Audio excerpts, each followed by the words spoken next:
이 시간은 이제 말씀을 통해서 하나님께 영광을 돌리는 귀한 시간입니다. 그래서 오늘 하나님 말씀은 우리 다 같이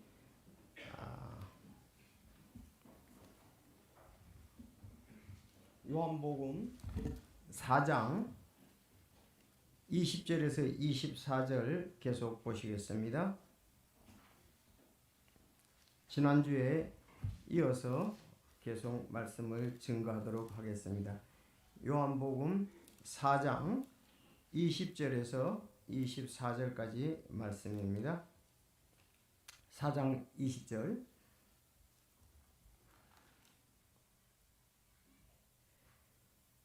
우리 조상들은 이 산에서 경배하였는데 당신들은 이르기를 사람들이 경배할 곳이 예루살렘에 있다 하나이다 하매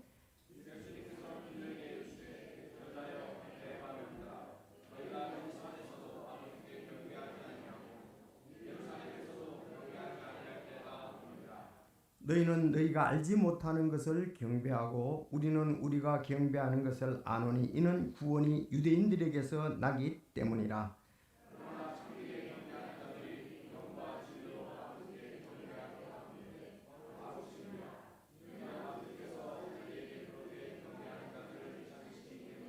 시작. 하나님은 영이시니 그분께 경배하는 자들이 반드시 영과 진리로 그분께 경배할지니라 하시니라. 아멘. 기도하겠습니다.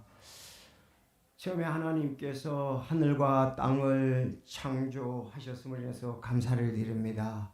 저희들 참 긴 겨울을 지나고 이제 봄이 되어서 만물이 소생하고 또 꽃이 피는 것을 보며 하나님께서 우리에게 참 계절들을 주신 것을 우리가 다시 깊이 새기게 할 수 있는 놀라운 계절 주신 것을 감사합니다. 이것은 하나님의 권능과 신격으로 말미암아 된다고 말씀했는데 저희들 그 하나님께 창조하신 모든 것을 보며 늘 감사가 넘치게 하여 주시고 우리 주님을 우러러보며 참 찬양을 드리는 귀한 시간들을 갖게 하여 주시옵소서. 특별히 참 죄로 말미암아 죽었던 저희들 예수 그리스도의 보혈의 피로 건져주시고 영적인 귀한 새 생명 가운데 살게 해주신 것을 감사합니다. 이 주님의 아름다우심이 또 저희 삶을 통해서 계속 드러날 수 있도록 저희들을 사용하여 주시옵소서. 특별히 참 예수님께서 그 이루어놓으신 구원의 복음을 온 세계에 가서 전하고 또 성령의 열매로 하나님을 영화롭게 하는 저희들 귀한 삶 살게 하여 주옵소서. 오늘도 주님의 날 정말 이날 함께 모여서 아버지께 경배를 드렸던 그 신약의 사실들을 보며 저희들이 함께 모였습니다. 주님 정말 합당한 경배를 드리게 하여 주시고 우리 마음과 생각이 오늘도 말씀과 성령의 인도하심을 따라 위를 바라보며 변화되는 놀라운 시간 되게 하여 주옵소서. 더 좋은 주님과의 좋은 시간을 갖게 하여 주시고 또 합당한 참 그 예배를 드림으로 우리가 주님께 크게 영광을 돌리고 우리들이 새로워지게 하여 주옵소서.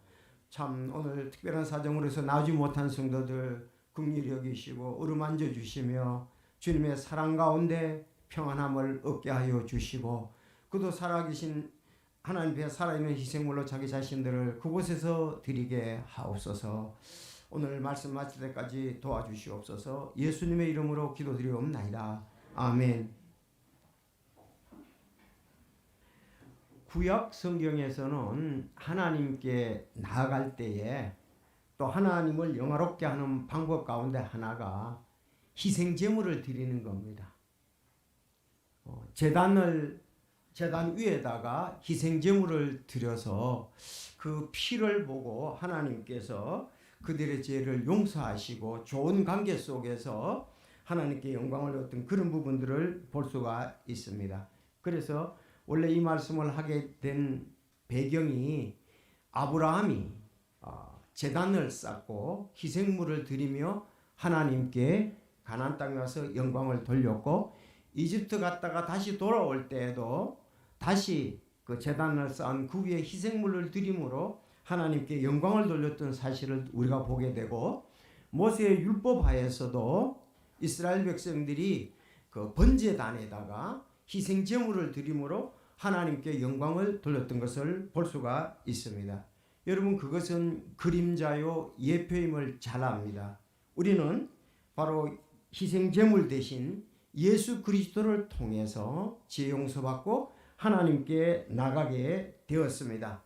그래서 히브리서의 말씀을 보면, 특히 히브리서 10장에 보면은 10장 11절, 제사장마다 날마다 서서 섬기며 자주 같은 희생물을 드리지만 그것들은 결코 죄들을 제거할 수 없으나 이 사람은 죄들로 인해 한 희생물을 영원히 드리신 뒤에 하나님 오른편에 앉으셨다. 그렇게 말씀하고 있습니다. 여러분, 구약에서 자주 매년 죄를 졌을 때마다 희생제물을 드렸지만은 효력은 그때뿐이었습니다. 또 죄를 지면 희생물을 또 드렸습니다. 그들은 비둘기를 가난한 사람은 드렸어야 되고, 양을 드렸어야 되고, 염소를 드렸어야 되고, 소를 드렸었습니다. 그 희생물은 드리지만 결코 완전하게 죄들을 제거할 수 없었습니다. 이 사람 예수님은 죄들로 인한 한 희생물을 영원히 자신을 드리신 후에 하나님 오른편에 앉으셨다고 말씀하고 있습니다. 자, 우리는 십자가에 드린 예수 그리스도를 통해서 우리가 완전히 죄 용서함을 받았습니다. 이제 너희 죄와 불법을, 그 예수 그리스도를 믿는 사람은 다시 기억지 않는다고 말씀을 하셨습니다. 자, 이제 우리가 이렇게 예수 그리스도의 보혈의 피로 구원을 받았잖아요. 그리고 또 다시 계속 예수님의 희생물을 드릴 수는 없잖아요. 그러면 희생물을 드리는 우리가 어떻게 이제는 경배를 해야 되느냐? 아브라함 같으면 계속 우리가 제단을 쌓고 희생물을 드리고, 모세의 율법하에 있는 이스라엘 백성들은 계속 번제단 위에 희생물을 드리고 그랬는데, 이젠 다 끝났다 이거예요. 이젠 예수님을 드린 분은, 세상 죄를 지고 가는 하나님의 어린 양 예수님을 희생제물로 드린 성도는, 죄인은 이젠 더 드릴 것이 없다 그랬습니다. 이제는 우리가 해야 될 것이 영과 진리로 예배를 드려야 된다 그랬습니다. 영과 진리로. 오늘 예수님께서 사마리아 여인을 만나서 그렇게 얘기를 하잖아요. 이제 영과 진리로 예배를 드릴 때가 오나니 이때다 그랬습니다. 이제 예수님을 믿는 사람은 영과 진리로 예배드린다. 영과 진리로 예배드린다는 것이 좀 추상적이잖아요. 그렇지 않습니까? 그러면은 그 초대교회에서 영과 진리로 예배드리라고 그랬고, 초대교회 성도들이 구원받고 난 다음에 실제적으로 어떻게 경배했는가? 아니, 이 경배가 드릴 때가 왔는데 이때라 그랬잖아요. 그럼 예수님을 그 메시아로 믿는 사람들이잖아요. 예수를 메시아로 믿는 사람들은 그러면 구약 방법 같지 아니하고, 그럼 어떻게 영과 진리로 예배를 드려야 되느냐? 성경에서 그것을 우리가 찾아볼 수 있거든요. 그럼 영과 진리로 예배를 드렸던, 그 경배를 드렸던 그 모습을 보고 오늘도 우리도 그렇게 예배를 드리면 하나님의 영광을 받으시고 또 하나님의 귀한 복을 받을 수가 있는 것입니다. 그러면 성경에서 이렇게 쭉 보니까 사도행전에 보니까 사람들이 예수님을 믿고 난 다음에 그 다음에 어떻게 참 경배를 드렸는가. 또 그래서 사도행전에 나와 있고 서신서를 통해서 어떻게 경배를 드렸는가를 우리가 발견할 수가 있습니다. 자, 무엇보다도 중요한 것은 오늘 이렇게 말씀을 증거할 때에 여러분들이 이 말씀에 대해서 확신을 가지고 계속 그렇게 경배를 드릴 수 있기를 바랍니다. 그래서 참된 경배, 영과 진리라고 그러는데, 그러면 지난주에 우리가 주보에 나와 있습니다. 경배 예배가 뭐냐 이거예요. 의미에 대해서 살펴봤고, 두 번째 예배의 성격에 대해서 말씀을 드렸고, 오늘 쉽게도 경배의 내용, 어떤 내용으로 드려야 되느냐 구체적이죠.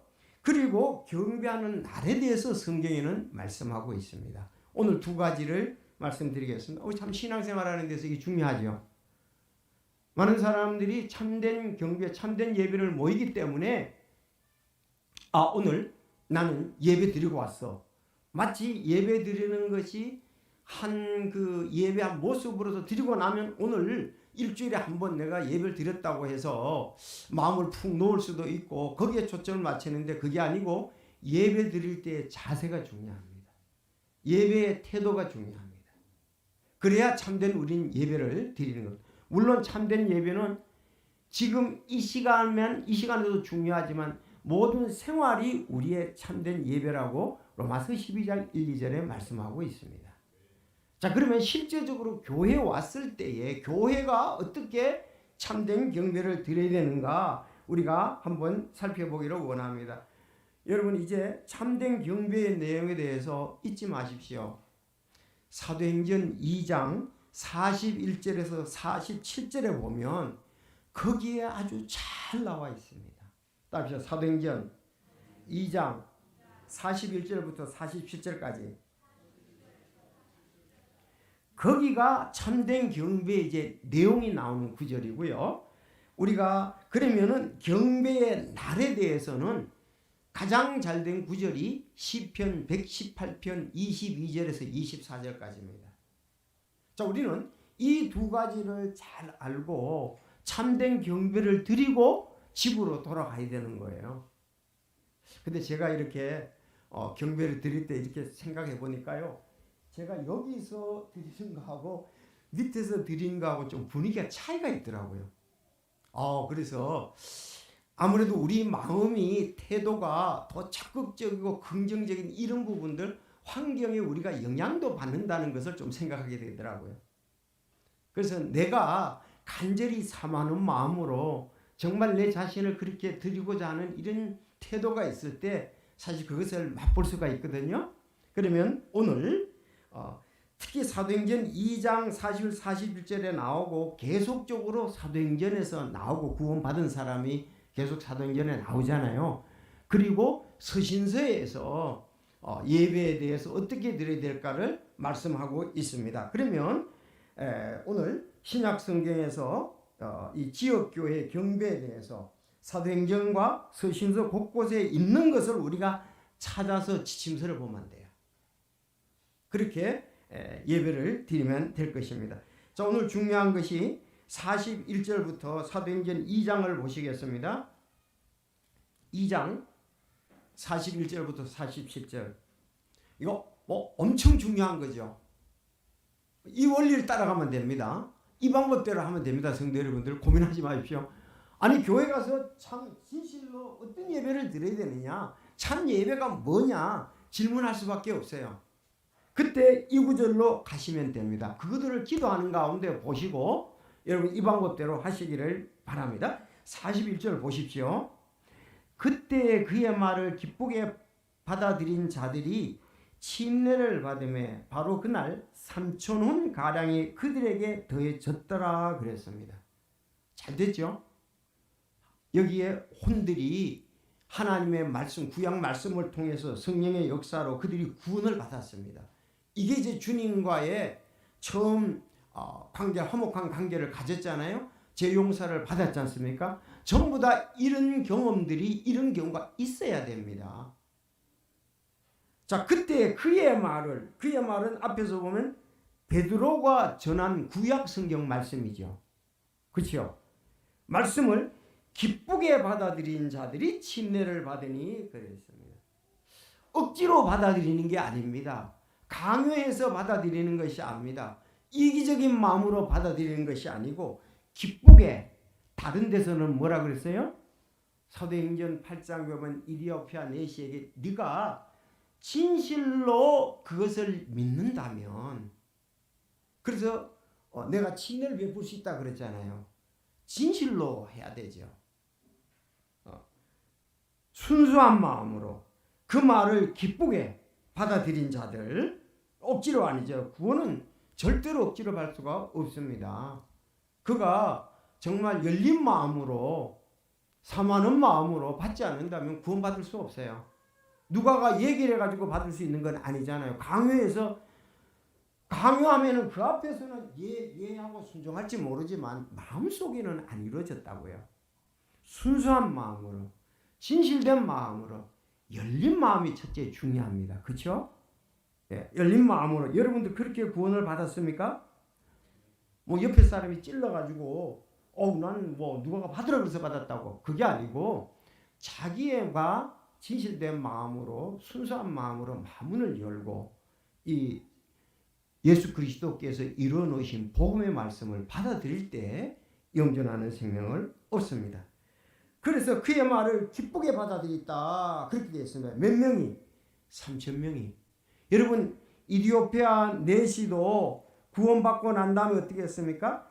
기쁘게 갔다고 드렸습니다. 기쁘게 가니라 그랬어요. 그대가 마음을 다하여 믿으면 받을 수 있느니라. 내시가 응답하여 이르되 예수 그리스도께서 하나님의 아들이심을 내가 믿노라 그랬습니다. 자, 39절에 보면 내시는 그를 더 이상 보지 못하고 기뻐하며 자기 길을 갔으나 그랬어요. 제가 이렇게 상담을 하고 난 다음에 보면은 상담할 때야 이제 하지만 하고 난 다음에 조금 이분은 좀 확신이 그리고 기쁨이 없다. 조금 이런 생각을 좀 그 사람의 감정성이 있었는가? 의무적인가? 이렇게 생각할 때가 이렇게 느껴질 때가 있어요. 물론 그 마음을 그래도 다 알 수는 없습니다. 그의 간증을 들어봐야겠죠. 그런데 여기서 오늘 본문에서는 그의 말을 베드로가 전한 구약의 말씀입니다. 바로 여기 예수 그리스도의 결국은 구약에 인용해서 예수 그리스도의 십자가의 죽음과 부활에 관한 말씀이었습니다. 여러분 그렇게 구원받는 거 맞습니까? 그래서 그의 말을 기쁘게 받아들인 자리 침례를 받으니 바로 믿고 바로 침례를 받았죠. 예. 바로 그날 3,000원 가량이 그들에게 더해졌다 그랬습니다. 그들에게 더해졌다는 말은 교회에 더해졌다는 말과 같습니다. 더해졌다는 말은 추가되었다는 말과 같습니다. 12명과 예수님으로 시작해서 70명, 지금 앞에 보면은 1장 15절에 120명인 가운데 3,000명이 더해진 거예요. 이제 우리가 침례를 받고 구원받고 침례 받을 때 우리 교회에 그 혼들이 더해지는 겁니다. 추가되는 겁니다. 자, 그래서 더해졌다라 그랬습니다. 자, 그럼 이렇게 구원받았습니다. 그러면 오늘 사도행전 요한복음 5장에 그렇게 말씀했잖아요. 영과 진리로 예배할 때가 오느니 지금이라 그랬습니다. 그가 예수 그리스도를 이제 메시아로 만났습니다. 이제부터는 영과 진리로 예배드려야 되잖아요. 오늘 이 사람들이 메시아 예수 그리스도를 만났지 않습니까? 구원받고 침례 만났습니다. 자, 그 다음에 어떻게 했느냐가 오늘날 우리의 경배 형태라는 사실입니다. 맞습니까? 여러분 확신을 가질 수 있기를 바랍니다. 자, 이들도 3,000명이 구원받고 침례받았다면, 내가 구원받고 침례받았다면 그 다음에 예수님이 말씀하신 것이 이루어져야 되잖아요. 사도행전에 그 일이 이루어진 내용을 말씀하고 내가 지금 구원받고 이렇게 해야 됩니다. 여러분 구원받았다면 오늘 이제 32절부터 47절까지 이렇게 하면 됩니다. 그렇게 해서 하나님께 영광을 꼭 돌릴 수 있기를 바랍니다. 그러면 여기에 그래서 경배에 여기 내용이 나오고 있습니다. 자, 경배의 내용에 여기 여러분들이 체크를 해야 될 사도들의 교리가 있었습니다. 경배 내용 중에 사도들의 교리가 있었고 그들이 보좌 안에 확실히 물고 빵을 떼며 그랬습니다. 주의 찬. 다음 기도한다 그랬습니다. 그리고 피로들을 나누어 주고 47절에 보면 찬양을 했다는 말씀이 나옵니다. 이런 부분이 영과 진리로 예배하는 그 내용 속에 있다는 것입니다. 그래서 이 교리와 말씀이 있었습니다. 여러분, 그래서 우리가 예배 드릴 때 교리 말씀이 있잖아요. 모든 교회가 거의 다 하나님 말씀. 근데 하나님의 말씀을 전해야지 딴 얘기하는 거 말고요. 실제로 거기 가보면은 참된 경배 예배하는데 하나님 말씀 없고 철학자 얘기하고 뭐 정치 얘기하고, 아니 예화로 쓸 수는 있죠. 예로 어떤 부분들을. 그런데 내용의 중심에는 하나님의 말씀이 있어야 되는 거예요. 하나님 말씀이 있어야 되죠. 그 하나님의 말씀이 대부분을 차지해야 됩니다. 하나님의 말씀을 이해하고 적용하기 위해서 우리가 예화도 있고 하는데, 그것이 중심이 돼서는 됩니다. 그래서 꼭 기억하실 것은 예배 경배에서는 교회와 말씀이 있어야 된다. 여러분은 어느 교회를 가더라도 거기에 그 교회에서 예배 드릴 때 교리, 말씀 그것이 없으면은 여기는 사도행전에 그들이 구원받고 했던 그 부분이 여기엔 없구나. 그렇게 생각하면 됩니다. 그래서 내가 오늘 교회 가서 말씀을 뭘 들었느냐, 어떤 교리의 말씀을 받았느냐, 이게 중요합니다. 그 나갈 때 있어야죠. 물론 잊을 수 있어요. 그렇지만 초점은 말씀과 교리에 도의된다는 사실입니다. 그래서 저는 하나님의 말씀을 많이 인용을 하고 하나님의 말씀을 직접적으로 전하기를 원합니다. 간증과 또 우리 간증이라든가 예화라든가 정치 이런 부분에 대해서 한 3분의 2는 그렇게 하고, 어쩌면 제가 볼 때 하나님 말씀은 4분의 1 정도 할까요? 한 구절 읽어놓고는 전부 성경은 없고 다른 부분만이 있습니다. 그럼 우리 예배 잘 드리고 왔다? 아니요. 하나님의 말씀을 알아야 돼요. 그래서 성경에 보면 예수 그리스도의 은혜와 저를 아는 지식에서 자라가라, 그렇게 말씀했습니다. 예수 그리스도의 은혜를 알고 예수 그리스도를 아는 지식에서 자라가라, 그렇게 말씀했습니다. 우리가 하나님의 말씀을 모르기 때문에 자랄 수가 없는 거예요. 말씀이 없으면 자랄 수가 없고, 말씀이 없으면 믿음이 없게 되는 거예요. 믿음이 없으면 하나님을 기쁘시게 할 수 없다고 히브리서 11장 6절에 말씀하거든요. 그래서 예배, 경배의 많은 부분에 대해서 교리와 말씀이 있어야 된다, 그러겠습니다. 그래서 교회가 시작될 때부터 교리, 말씀을 가장 중요하게 생각하고, 오늘 본문에서도 보면 사도행전 2장 42절에 맨 앞에 있는 것을 볼 수가 있습니다. 그들이 흔들리지 아니하고 사도들의 교리와 그랬어요. 사도들의 교리. 자, 그리고 여러분 잘 아는 대로 사도행전 6장에도 가면 사도들이 하는 게 뭐예요? 기도와 말씀 사역에 전념한다 그랬어요. 말씀 사역. 여기도 있습니다. 자, 5장에도 가면은 너희 교리를 예루살렘에 가득하게 했다. 13장에 보면은 믿으며 주의 교리에 논란이라, 이런 말씀이 있고, 자, 디모데도 말하기를 이 교리는 내게 맡기신 복음 곧 찬송받으실 하나님의 영광스러운 복음에 따른 것이니라. 자, 사도행전 6장 7절도 하나님의 말씀이 자라서 예루살렘에서 제자들의 수가 크게 늘어나고 하나님의 말씀이 자랐다 그랬습니다. 베드로전서 말씀의 순수한 젖을 사모하라. 말씀 이로 말미암아 너희가 성장하게 하려 함이라, 이렇게 말씀했습니다.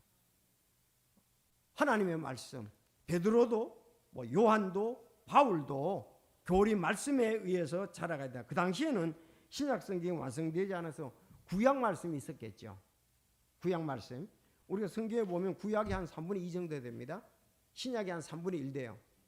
그런데 이제 지금 우리는 신약 3분의 1이 특히 교회를 세우시고 그 교회에다가 말씀을 주신 서신서들이지 않습니까? 사도행전에 구원받고 난 다음에 어떻게 그들이 활동했는가를 얘기를 하고 있습니다. 자, 그런 말씀 안에서 우리가 자라야 되는 거예요. 새로 태어난 아기들로서 말씀의 순수한 젖을 사모하라. 이런 말씀을 사모해야 됩니다. 이것은 너희가 그 저주로 말미암아 성장하게 하려 함이라 그랬습니다. 우리 성장해야 됩니다. 사도행전과 서신서 말씀과 교리적 가르침을 적용하고 어떻게 그들이 했는가를 볼 수가 있습니다. 자, 그런데 여기 한 가지요. 고린도전서 14장에 보면 남자는 누구든지 말씀을 전할 수가 있었습니다. 그런데 여자들은 대중 앞에서나 남녀가 혼합된 공동체에서 말씀을 전하고 있는 것이 제한되어 있었어요. 이해가 되십니까? 그래서 우리 교회는 여자 목사가 없습니다. 여자 장로도 없습니다.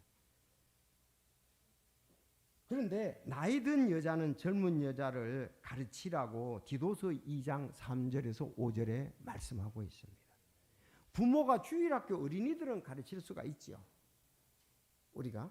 그렇지만은 결혼해가지고 이제 성년이 된 혼합된 공동체에서 여자들은 대중적으로 말씀을 전하는 것이 성경에 보면 그렇게 하지 말고 조용히 배우라고 말씀을 했습니다. 맞습니까? 그래서 우리가 말씀과 기도, 말씀과 교리, 이것이 예배에는 반드시 있었다는 사실을 꼭 생각해 두시고, 내가 하나님의 말씀으로 자라기 위해서, 말씀을 먹기 위해서 교회에 가야 된다는 거죠.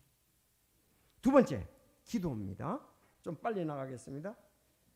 여기 2장 42절에 보면 기도하니라고 되어 있습니다. 그리고 실제적으로 사도행전에 4장 24절 또 31절 여기 보면 그들이 기도를 했습니다. 자, 사도들이 뭘 한다고 그랬죠? 기도와 말씀 사역에 전념한다 그랬습니다. 우린 기도를 해야 되는 겁니다. 교회는 사도행전 12장 5절에 보면은 베드로가 감옥에 갇혔으나 교회는 그를 위해 끊임없이 하나님께 기도하더라. 교회는 그를 위해 끊임없이 기도하더라. 그렇게 되어 있습니다. 우리 이방인 교회에 이제 전도를, 유대인들 말고 안디옥 교회가 전도를 나갈 때 그들이 기도하며 금식하며 안수한 뒤에 보냈다. 그렇게 말씀했습니다. 우리가 암송도 했습니다. 그러므로 내가 권면하니 무엇보다도 먼저 모든 사람을 위하여 간구와 기도와 중보와 감사를 드리되, 그렇게 되어 있습니다. 그래서 우리는 교회 예배에서 기도가 있습니다. 오늘 그래서 전 집사님이 이 예배에 복을 주시고 또 우리 인도해 주시도록 기도하셨지 않습니까? 제가 말씀을 전하고 있지 않습니까? 자, 그러면 기도에 대해서도 마찬가지입니다. 디모데전서 2장 8절에 보면 나는 모든 곳에서 남자들이 진노하거나 의심하지 말고 거룩한 손을 들어 기도하기를 원한다 그랬어요. 자, 그러면서 계속 이어지기를 여자는 전적으로 복종하며 조용히 배울지니라. 오직 나는 여자가 가르치거나 남자에게 권위를 행사하는 것을 허락지 아니하느니 다만 조용할지니라 그랬습니다. 여기서 여자들에 대해서 가르치는 거나 남자에게 권위를 행사하는 것은, 여러분 기도는 상당히 교회 방향에 대해서라든가 강조점이라든가 남자에 대해서 이렇게 저렇게 해달라는 그런 부분들에 기도를 하는 것입니다. 대표 기도는.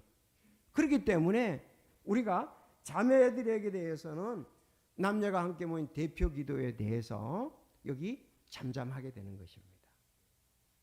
자, 그러면 오늘 자매가 만약에 오늘 여기 앞에 나와서 여기 기도해 준다 그러면 하나님 우리 교회 목사님 말씀 전하는데 복을 주시고 담대함을 주시고 막 그러면 어떻게 해요? 그거는 남녀 같이 모인데 주장하는 거다 되잖아요. 하나님 앞에 호소하는 게 되잖아요. 그런가 하면 다 있는데 우리 집사님들은 이렇게 되게 해주시고 전부 그렇게 나갈 것 아니겠어요? 그게 여기 보면 가르치거나 남자에게 권위를 행사하는 것 같단 말이죠. 주장을 하는 거잖아요. 이렇게 해달라 그러잖아요. 그래서 우리 교회에서는 여자들이 남녀 이렇게 같이 있는데 기도를 하거나 대표로 말씀 전하는 것을 이 말씀에 따라가 우리가 허락지 아니하는 겁니다. 여러분 이해가 되십니까? 그래서 성경대로 하면은 하나님께서 영광을 받으시고요. 영과 진리로 예배드릴 때 기도에도 이와 같이 해야 된다는 것입니다. 그래서 그렇게 하면 우리 형제들이 해야 할 부분이 많지 않습니까? 우리 집사님들이 해야 할 부분이 많습니다. 바로 이렇게 가르치기도 해야 되고 기도도 해야 되고. 그러나 우리 어린이들을 위해서 하거나 여자들을 위해서 자매들로서야 하는 그런 부분의 기도는 여자들이 해야 되는 겁니다. 자, 교리와 말 따르세요. 교리와 말씀, 기도, 찬양. 세 번째는 찬양입니다. 오늘 사도행전에도 보니까 2장에 하나님을 찬양하며 그랬습니다. 우리가 참 찬양이 많지요. 왜? 찬양은 중요하기 때문에 그랬습니다. 자, 사도행전 14장 26절에 보면 형제들아 그런즉 어찌하려 우리가 다 같이 모일 때에 너희 각 사람에게 찬송 시도 있고 교리도 있으며 그랬거든요. 우리가 다 같이 모였을 때 사도행전 고린도전서 14장 26절에 찬송도 있고 교리도 있다고 그랬습니다. 그러니까 모였을 때 우리가 찬송이 있는 겁니다. 여러분, 기도가 교리가 있는 겁니다. 근데 찬송을 우리가 많이 부르고 찬송을 많이 알면요, 사실 찬송 속에 기본적인 교리들이 거의 다 거기 많이 있어요. 찬송 속에 뭐 죄에 대한 거, 또 우리 주 예수 그때의 보혈에 대한 거, 하나님의 천지 창조에 대한 거, 또 피 흘려 사신 뭐 이런 교회, 이런 부분들이 찬송 속에도 많이 있습니다. 자, 그러므로 우리는 찬송을 드려야 되는 거예요. 우리가 구원받은 목적 중에 하나가 에베소서 1장 5절 예수 그리스도를 통해 자신의 아이로 입양하심으로써 자신의 은혜의 영광을 찬양하게 하셨느니라. 그래서 우리가 찬양이 이렇게 많은 거예요. 찬양 내용에 전부 다 하나님께 영광을 돌리는 부분들, 우리가 공감하면서 주님의 이름을 높이는 겁니다. 자, 우리가 교리와 말씀이 있어야 된다. 교회는 두 번째 예배에는 기도가 있어야 된다. 여기 그렇습니다. 교회 여기에서는 찬양이 있어야 된다. 그렇게 말씀을 하고 있습니다. 뿐만 아니라 여기 예배를 드릴 때에 구제와 선교도 있습니다. 구제. 자, 여기 본문에서도 자기 소유와 재산을 각 사람의 필요대로 모든 사람에게 나누어 주며 그랬고요. 여러분 사도행전 6장을 잘 아시잖아요. 과부들의 구조 사역을 위해서 성령과 지혜가 충만한 스데반과 빌립 등 7사람을 선출한 것을 볼 수가 있잖아요. 이것도 교회의 중요한 사역 가운데 하나다. 로마서 15장에 보면은 그 26절에 그러나 지금은 내가 성도를 섬기기 위해 예루살렘에 가노니 이는 마게도니아와 아가야 사람들이 예루살렘에 있는 가난한 성도들을 위해 얼마를 기부함으로 기뻐하였기 때문이라. 참으로 이 일로 인해 기뻐하였느니라.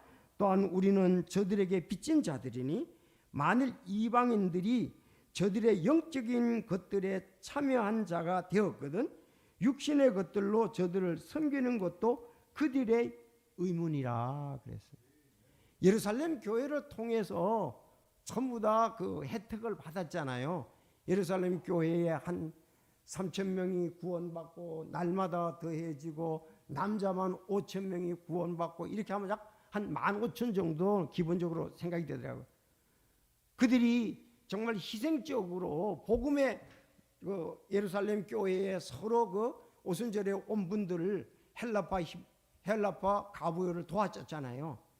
그러므로 그들이 이제 말씀 안에 서게 되고 구원받게 되었습니다. 예루살렘 교회를 통해서 또 안디옥 교회가 세워지게 됐지 않습니까? 그 안디옥 교회를 통해서 이방인 교회가 구원받게 됐는데 이제는 어떠냐? 예루살렘 교회가 흉년이 들고 어려움이 있었습니다. 자, 그들이 그 당시에 있었던 땅들도 팔고 그래가지고 그들이 희생을 했으니까 그런 부분이 없을 수 있잖아요. 이제는 예루살렘의 성도를 위해서 구제를 해야 되는데 여기 바울 사도는요 가서 마게도니아와 아가야, 여러분 마게도니아 교회들 아시죠? 어느 교회? 네, 데살로니가 순서로 빌립보 교회잖아요. 데살로니가 교회잖아요. 베레아 교회. 이 사람은 아가야 지방입니다. 마게도니아의 마게도니아 지방이잖아요. 아가야에는 아테네, 고린도, 갱그리아. 이 교회에 가서 구제헌금에 대해서 예루살렘 교회가 지금 성도들이 너무 어렵다는 거예요. 그래 호소를 해가지고 지금 그 선교 구제헌금을 가지고 예루살렘에 내가 성도들을 섬기기 위해서 간다 그랬습니다. 그러면서 로마 교회에다가 얘기하기를, 로마 교회는 마게도냐 아가에 속하지 않았잖아요. 로마 교회에다 얘기를 하기를, 자, 영적인 것에 너희가 참여 안 되는데 육신의 것들로 섬기는 것이 의무가 아니냐, 그렇게 말씀을 하고 있습니다. 그래서 신약 성경은 교회 생활에 있어서 어떤 측면보다 구제를, 선교를 또 말씀하고 있는 것을 보게 됩니다. 유대인들은 구제에 대해서 특별히 많은 그 신경을 썼었어요. 그래서 예수님도 마태복음 6장에 보면은 너희는 사람들에게 보이려고 그들 앞에 구제하지 않도록 주의하라, 그 얘기도 나오죠. 오직 너는 구제할 때 내 오른손에 하는 것을 내 왼손이 모르게 하라. 여러분, 교회 안에 어려운 성도들이 있을 때에 구제하는 것, 이것도 구제 헌금을 하는 것도 예배의 경배 속에 들어가는 것 중에 하나라는 겁니다. 선교를 위해서 선교를 위해서 헌금하는 것도 교회의 예배 가운데 하나가 있었다는 것입니다. 만일 형제나 자매가 헐벗고 일용할 양식이 없는데 너희 중에 누가 그들에게 이르되 평안히 가라, 너는 따뜻하게 하라, 배부르게 하라고는 몸에 필요한 그것들을 너희가 그들에게 주지 아니하면 무슨 유익이 있겠느냐. 자기 형제가 궁핍한 걸 보고도 동정하는 마음을 닫아 그걸 피하면 어찌 하나님의 사랑이 그 속에 거하겠느냐 그랬습니다. 그래서 우리는 하나님께서 나에게 이렇게 많은 필요를 주신 것은 구제받아야 할 사람에게 손을 내고 또 세계 선교에 손을 내라고 주신 것이라고 볼 수가 있습니다. 예루살렘 교회가 그렇게 했고 또 각 교회들이 그렇게 한 것을 볼 수가 있습니다. 이거에 대해서 바울 사도는 빌립보 특히 교회가 선교헌금에 동참을 했거든요. 그랬더니 이거 하나님께서 받을 만한 희생물이다, 하나님을 매우 기쁘게 한 거라고 그랬습니다. 특히 빌립보 교회가 다음 데살로니가 갈 때도 선교헌금을 했고 또 했고 바울이 로마 감옥에 있을 때 에바브로 디도를 통해서 또 선교헌금을 보내온 거에 가지고, 그래서 지금 감사하는 것을 말씀하고 있습니다. 자, 지금까지 말씀과 우리가 기도와 또 찬양과 지금 구제 선교에 대해서 말씀했습니다. 자, 마지막 하나만 하고 가는데 교제입니다. 교제. 자, 그들은 사도들의 교리와 교제 안에 확고히 머물고 그랬어요. 빵을 떼며 기도하니라 주의 만찬인데요, 교제 안에 머물러야 됩니다. 참 우리가 그래서 예배 속에는 우리 성도들이 구원받은 자들이 함께 드리는 이 교제에 있어요. 그래서 그의 친밀성은 공통적인 교리에 대해서 충성을 하고 물질적인 것을 나누고자 하는 그런 그들의 의지, 주의 만찬을 통한 거룩한 우리가 교통의 체험, 구제 선교를 나누면서 세계복음화의 비전, 기도를 서로 나누는 것, 이런 부분들이 전부 공동체 내에서 중요하다는 사실입니다. 우리는 예수 그리스도는 머리고 우리는 몸의 각 지체입니다. 지체가 이렇게 아름답게 우리 몸은요, 제 몸은 참 교제를 잘하고 있어요. 서로 도와주고 도움을 받고 있습니다. 이것이 바로 교회 공동체 예배의 중요한 부분의 일부라는 것을 잊지 마시기를 바랍니다. 자, 우리는 동료 시민이요 그리스도 집안에 속한 자라고 말씀을 하고 있습니다. 자, 그러므로 우리가 이 교제를 잘 해야 된다는 겁니다. 시간이 갔지만은 예배금 날이 언제냐? 특히 교회가 함께 모였다는 것이 성경에 나오는데 안식 후 첫날이라고 되어 있습니다. 따라합시다. 안식 후 첫날. 그들 안식 후 첫날, 안식일이 토요일이거든요. 금요일 해질 때부터 토요일 해질 때까지 안식일인데 안식 후 첫날 예수님께서 부활하셨잖아요. 그래서 좀 다른 부분들 생략하고 시편 118편 22절에 건축자들이 버린 돌이 모퉁이의 머릿돌이 되었다. 부활한 말이죠. 이것은 주께서 행하신 것이요 우리 눈에 놀랍도다. 이 날은 주께서 만드신 날이니 그 날을 우리가 기뻐하고 즐거워하라. 예수님과 죽음에 부활의 그날을 안식구 첫날 기뻐하고 즐거워하라 그렇게 말씀을 했고요. 예수님께서 부활한 후에 한 5번 정도 실제적으로 나타나셨던 그런 부분들이 많이 있습니다. 자, 고린도전서 16장 25절에 보면 주의 첫날에 너희 각 사람이 하나님께서 자기의 형통하신 대로 곁에 모아 내가 갈 때에 모은 일이 없게 하라. 사도행전 20장 7절 주의 첫날에 제자들이 빵을 떼려고 함께 오니 그렇게 되어 있습니다. 주의 첫날 주의 첫날.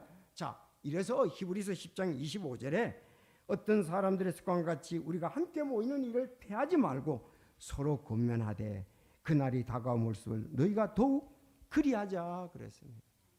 여러분 오늘 잘 오셨습니다. 모이기를 피하는 어떤 사람과 습관같이 하면 안 됩니다. 권면해서 주님이 다 가까이 오면 볼수록 더욱 우리가 모여야만 되겠습니다. 결론적으로 지금 우리가 주일을 경시하는 것은 주님을 경시하는 것이고 주님의 부활에 대한 증언을 무디게 하는 것입니다. 그러면 사역이 주는 유익과 공동예배가 주는 우리가 은혜를 놓치게 됩니다. 그래서 제가 이제 더 많이 하고 싶지만은 교회 출석이 뭐 그리 중요한가 쿠퍼 아브람스 이렇게 여기에서 지역교회에 신실하지 못한 것의 부정적인 효과는 무엇일까? 첫째, 주님께 순종하지 않게 됩니다. 히브리서 10장 25절 주님의 명령에 불복종하게 됩니다. 마태복음 28장 19절 20절 디모데 후서 2장 2절 세 번째, 그들의 삶 가운데 주님을 첫 번째 자리에 놓지 않게 됩니다. 골로새서 1장 18절 헌신적인 삶을 살지 않고 세상적인 삶을 살게 됩니다. 로마서 12장 1, 2절 말씀 다른 그리스도인들 앞에 장애물을 놓게 됩니다. 로마서 14장 13절 고린도전서 8장 9절 교회 출석에 신실하지 못한다면 다른 사람을 세워줄 수 없게 됩니다. 로마서 14장 19절 7. 다른 사람을 넘어지게 합니다. 말라기 2장 8절 성령으로 충만하지 못하게 되고 신실하지 못하게 됩니다. 에베소서 5장 18절 주님께 신실하지 못한다면 하나님을 섬길 수 없고 선한 정기가 될 수가 없습니다. 고린도전서 4장 2절 10. 다른 사람을 섬기지 못한다면 하나님을 섬길 수 없습니다. 갈라디아서 5장 13절 11. 함께 모이기를 거절한다면 형제의 사랑을 입증할 수가 없습니다. 마지막 12번 주님께 순종하지 않는다면 주님에 대한 사랑을 입증할 수가 없습니다. 누가복음 6장 46절 여러분 9절이라든지 다른 부분을 찾아보시고 우리 저 도서관 3층에 있으니까 한번 읽어보시고 도전을 받으시기를 바랍니다. 참 이 책을 읽고서 실천했던 분을 전에도 말씀드렸는데 소개하고 마치겠습니다. 자, 그분이 주일날 아주 잘 나오셨어요. 뭐 여기 아시는 분들도 있습니다. 그분은 삼성병원의 의사였습니다. 사실 의사들이 굉장히 바쁘거든요. 그런데 수요일날 나오시는 거예요. 그래서 물어봤죠. 어떻게 해서 이렇게 수요일날 빠지지 않고 계속 나옵니까? 그랬더니 자기가 이 책을 읽고 도전을 받아서 할 일이 많지만 이 출석을 주는 유익 또 교회를 내가 어렵게 만드는 것이냐 유익을 주는 거냐 서로 세우는 거냐 하는 것이냐 이걸 그 부분을 생각하면서 그날 수요일날 많이 모이진 않지만은 나와서 같이 기도하고 말씀 보고 계속 그렇게 했던 것을 기억을 하고 있습니다. 성도 여러분, 우리가 예수 그리스도께서 몸된 교회를 사랑해서 자기 자신을 드렸다고 말씀하고 있습니다. 이제 오후에 교회에 대해서 좀 더 제가 말씀을 드리겠습니다만은 그래서 우리는 안식구 첫날 오였다는 기록을 보게 되고 예수님께서 부활하셨는데 그 부활에 감사하면서 주님 오실 그때까지 예배의 그 한 날로서 영광을 돌리고 히브리서 계시록 1장 10절에 보면 주의 날이라고 나오고 있습니다. 그래서 우리 하나님께 이렇게 주의를 경시해서는 안 됩니다. 우리 부활에 대한 증언들을 여기 사도행전 2장에 오늘 그 사람들은 부활의 증인이잖아요. 예수의 죽으심과. 그래서 그들은 모의를 힘썼던 것을 볼 수가 있습니다. 자, 이렇게 경배의 내용과 우리가 경배의 날을 보았습니다. 실천한다면 하나님께서 주신 정말 영적으로 무궁무진한 그 의미들, 복들이 우리 속에 있게 되리라고 믿습니다. 여기에 주님 주신 평안함이 있습니다. 주님 주신 우리가 비전의 말씀들이 있습니다. 참 서로가 격려가 되고 내가 한 피바다 한 몸이 있는 성도라는 것을 마음속에 깊이 느끼고 또 주님께 크게 영광을 돌릴 겁니다. 그 아름답고 귀한 것을 놓치지 마시고 정말 풍성하게 맛보시는 여러분이 되시기를 바랍니다. 기도하겠습니다.